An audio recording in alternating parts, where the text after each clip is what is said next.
Hola, buenos días o buenas tardes en función de la hora a la que se esté emitiendo este vídeo. Mi nombre es Paula del Pueblo, soy terapeuta ocupacional graduada en la Universidad Complutense de Madrid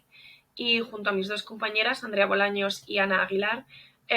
voy a dedicar esta mesa redonda virtual a hablar sobre la terapia ocupacional en salud mental. Esta primera ponencia trataré de hablar sobre qué es la terapia ocupacional, cómo trabajamos, en qué nos basamos, cuál es nuestra historia y el por qué dedicar toda una ponencia a ello es porque, bueno, bien sabemos mis compañeras y yo que nuestra profesión es aún poco conocida, a pesar de tener más de 60 años de historia e incluso valorada, ya no solo por la población general, sino también por profesionales relacionados con el ámbito de la salud. Y añadiendo que este congreso es de libre inscripción y que por lo tanto pueden acudir a él personas que no tengan que ver con este mundillo, pues nos podía parecer mejor empezar con una breve presentación. Antes de comenzar, eso sí, me gustaría agradecer al Congreso pues, la oportunidad que nos han dado y el haber contado con nosotras. Y ya yendo a la ponencia en cuestión y empezando por la base de qué es la terapia ocupacional, bueno, la terapia ocupacional es una profesión sociosanitaria regulada por la Ley de Ordenación de Profesiones Sanitarias, en la cual, mediante la evaluación de las capacidades y problemas de tipo físico, cognitivo, psíquico, sensorial o social del individuo, pretende, mediante un adecuado tratamiento, proporcionarle la mayor autonomía e independencia posible para que así éste pueda participar en su vida diaria, mitigando así el impacto de la enfermedad o la discapacidad. El principal objetivo de la terapia ocupacional es conseguir que la persona sea lo más independiente posible en las actividades de la vida diaria, las cuales se dividen en básicas, instrumentales y avanzadas, que posteriormente mi compañera Andrea les explicará.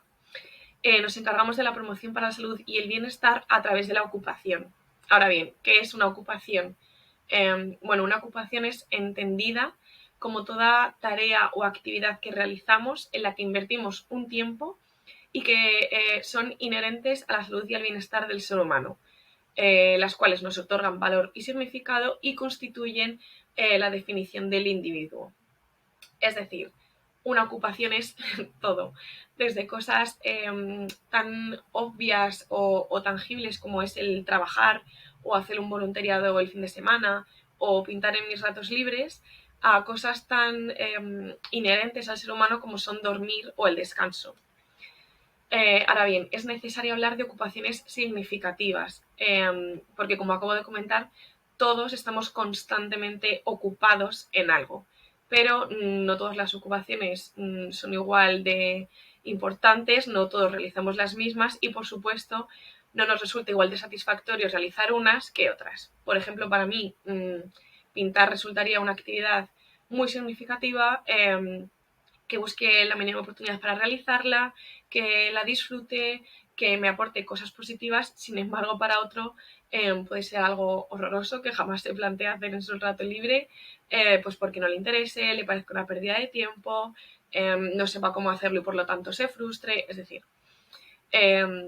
cada uno tenemos las nuestras, ¿no? Y sí es verdad que si como terapeutas ocupacionales trabajamos a través de ellas, es necesario tener siempre en cuenta y ser conscientes de que debemos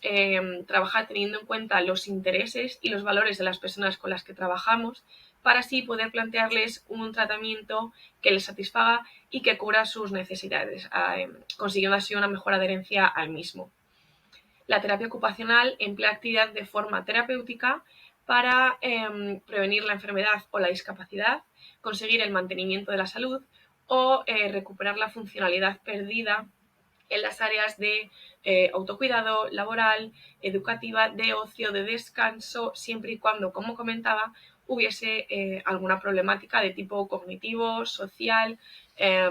físico o sensorial. También tenemos en cuenta las condiciones contextuales que rodean a la persona y que pudiesen entorpecer esta participación en las actividades de la vida diaria, teniendo en consideración, por ejemplo, las barreras arquitectónicas, las condiciones de accesibilidad, las variables de exclusión social, yendo por lo tanto nuestra actuación desde la adaptación de un puesto de trabajo a la prescripción de ayudas técnicas o o formar parte de un equipo que diseñe salas o edificios teniendo en cuenta y que cumplir toda la normativa de accesibilidad universal. Y como supongo que se puede suponer de estos diversos ejemplos, trabajamos en multitud de ámbitos de actuación, incluidos hospitales, centros de salud, residencias de ancianos, centros de menores, lugares de trabajo, domicilios particulares, centros educativos, etc. Cabe destacar también que cada proceso es individualizado, al igual que cada persona es única. Trabajamos desde un enfoque holístico que nos permite ver a la persona como un todo, teniendo en cuenta todas las esferas que lo componen para así trabajar aquellas que la propia persona considera primordiales. Es decir, que si se nos presenta el caso de una persona con trastorno de ansiedad generalizado, cuya principal preocupación es la búsqueda y el posterior mantenimiento de un empleo, por mucho que yo considere que antes de llegar ahí debe ser consciente de su nueva realidad, debe conseguir una adherencia al tratamiento farmacológico, por ejemplo, si es que lo necesita, o debe ser capaz de reconocer y gestionar esa sintomatología, lo que vamos a trabajar es precisamente lo que él nos pide. ¿El por qué? Pues porque esa persona es la que mejor se conoce, la que mejor conoce sus condiciones sociales, familiares, económicas, etcétera, y sobre todo porque esa persona necesita sentirse escuchada y tomada en cuenta, lo que se traducirá en una participación activa en el proceso terapéutico, una mayor motivación y, por lo tanto, una mejor adherencia al mismo, que se traduce en mayores beneficios. Sin embargo, creo interesante el mencionar que a la par que estamos trabajando un objetivo principal, que es el que nos pide en este caso la búsqueda de empleo y el mantenimiento del mismo, paralelamente podemos trabajar otro objetivo que ya por sí mismo sea beneficioso, pero que además tenga como un plus, por así decirlo, porque gracias a él llegaremos a conseguir pues este principal que nos habíamos marcado. A modo de ejemplo, que creo que resulta más claro, para buscar este empleo y conseguir mantenerlo, aparte de yo trabajar con la persona cuáles son sus destrezas, cuáles son sus déficits, lograr entrenar a aquellas que estén más debilitadas, elaborar un currículum, un itinerario ocupacional, etcétera, yo paralelamente le puedo pedir que, por ejemplo, busque un nuevo hobby. A lo mejor así de primera suena un poco como aleatorio o sin sentido, pero si nos paramos a pensarlo, si esa persona tiene que elegir un nuevo hobby de entre todo el abanico de posibilidades que hay, como pueden ser clases de pintura, de baile, de fotografía, de piano, de lo que sea, esa persona deberá elegir uno de ellos al que tendrá que acudir en horario y lugar fijo, donde va a coincidir con personas con sus mismos intereses, con las cuales va a establecer alguna relación del tipo que sea, donde va a tener que realizar actividades que le producirán una satisfacción intrínseca, ya solo por el hecho de que él haya elegido hacerlas, al haber elegido estar ahí, se producirá un aumento en su autoestima y en su confianza en sí mismo. Es decir, mandándole trabajar un objetivo que, como comentaba, aparentemente parece un poco aleatorio, que no solo es beneficioso por sí mismo porque beneficia su equilibrio ocupacional, podemos darle multitud de herramientas de tipo cognitivo, social y físico que son indispensables para el mantenimiento de un empleo. Entonces sí es necesario el comentar que trabajamos de esta forma y con ellos siempre tenemos en cuenta como todas estas posibles variables.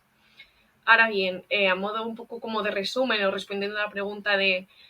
cuál sería nuestra utilidad social, pues como comentaba, los terapeutas ocupacionales diseñamos un tratamiento en función de los intereses y los valores de las personas para así mejorar o al menos mantener la autonomía de las mismas, garantizando por lo tanto una atención centrada en la persona que produce una mayor motivación y participación activa en el proceso terapéutico, que a su vez se traduce en una mejor adherencia en el mismo, se reducen los tiempos de hospitalización, los costes sociales y sanitarios al promover que la persona se siga valiendo por sí misma, aumentamos la calidad de vida de aquellas personas en las que prevenimos un proceso de institucionalización, el cual suele venir acompañado de un posible deterioro. Aumentamos las oportunidades de acceso al mercado de trabajo en adultos, así como el desempeño educativo de niños y adolescentes, lo que a su vez reduce el riesgo de exclusión social. Nos encargamos de crear espacios más humanizados, ya no solo para las personas con diversidad funcional, sino también para las que no tienen. Y en resumidas cuentas, ayudamos a la sostenibilidad de nuestro sistema de asistencia social y sanitario. Cuando al inicio mencionaba, y perdón por este corte,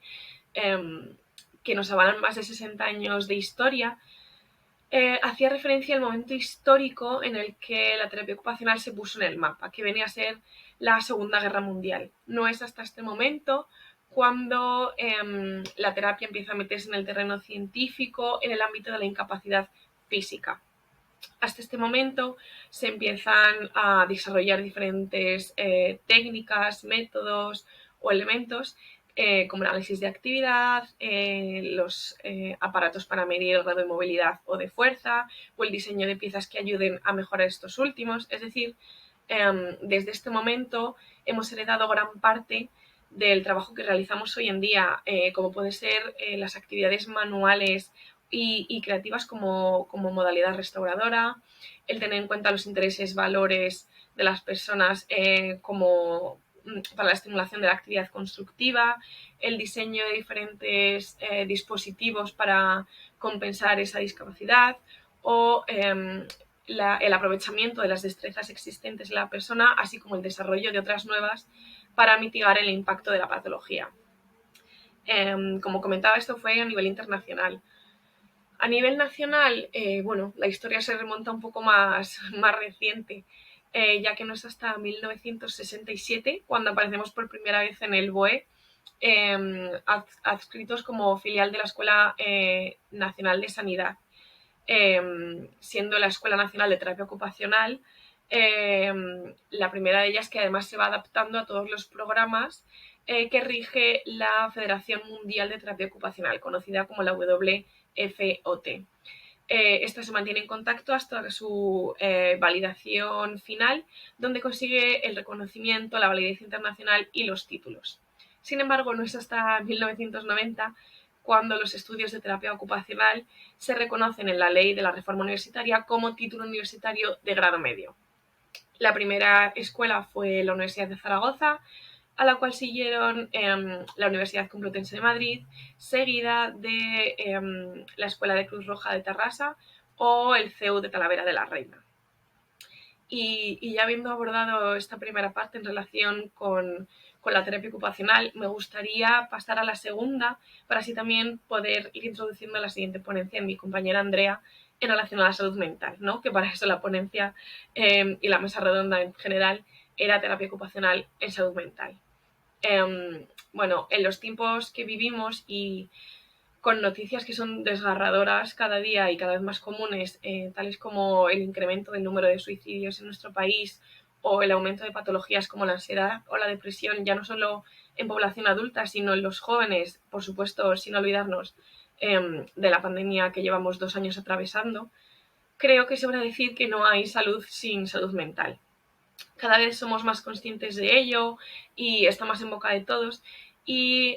dicho lo cual, no nos podía parecer mejor el hablar de nuestro papel en este ámbito para así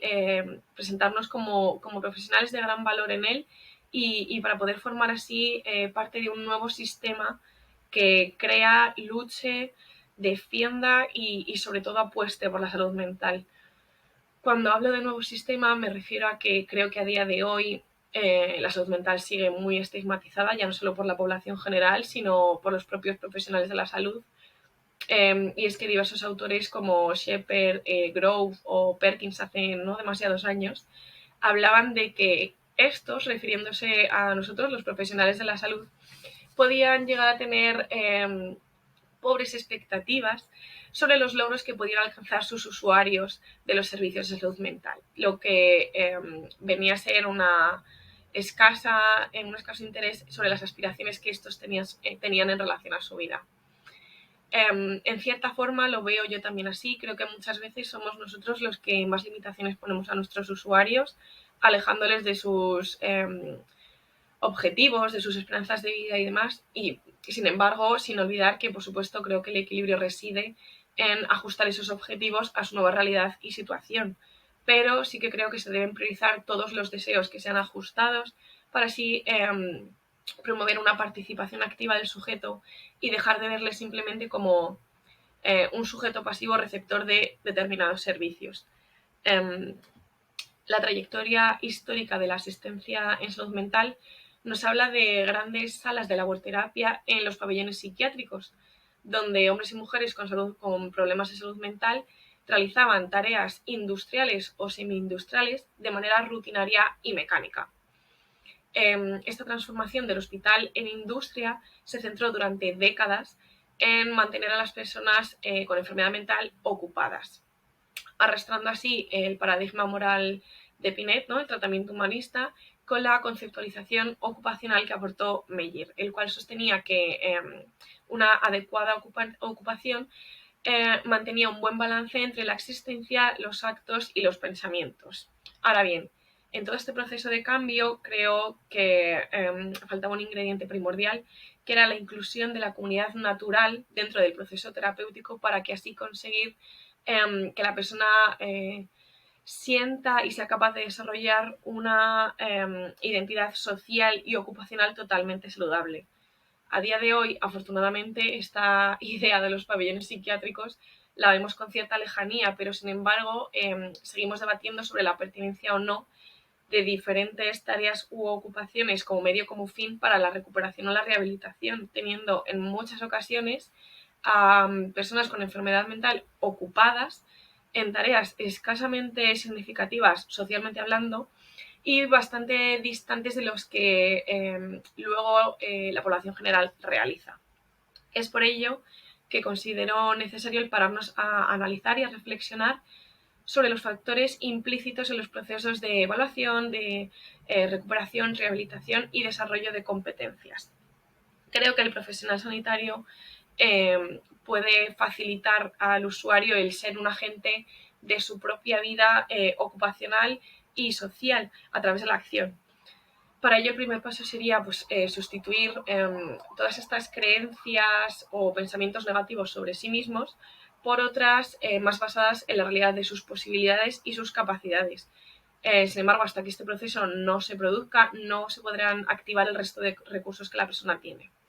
El siguiente paso consistiría en poner en marcha todos estos conocimientos, destrezas y recursos que la persona necesita para posteriormente poder motivarle a adquirir determinados riesgos, ofreciéndole apoyo cuando los necesita. De esta forma, la persona tendrá una mayor sensación de autonomía sobre las decisiones que toma en su vida y, como se ha comprobado, el control sobre un área tiende a regular el de otras, resultando todo mucho más beneficioso. Y uniendo lo comentado anteriormente respecto a la participación activa de la persona y la motivación y compromiso con su propio tratamiento unido a esto último, creo necesario comentar que las mejores decisiones son el resultado de